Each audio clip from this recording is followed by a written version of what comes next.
Så har vi så vores beregninger efter vores kolonimetisk titræring. Og så har vi så fundet stofmængden af acetylsalicylsyre ved at sige N er lige med store M over M. Og det er så stofmængden er lige med massen delt med molarmassen. Og der fik vi så et tal, der hedder 0,01795 mol. Det kan vi så regne videre på hernede, hvor vi skal bruge det. Og så skal vi så beregne massen af den acetylsalicylsyre og sammenligne med den afvejede masse.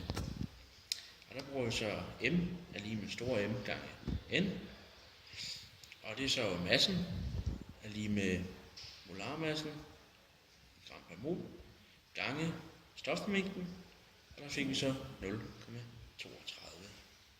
gram.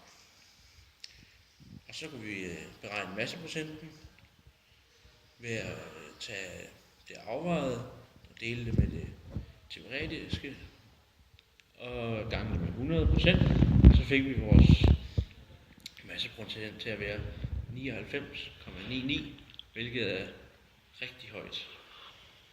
Så vores forsøg ser ud fra beregningerne til at være meget vellykket. Ja, og så takker jeg for.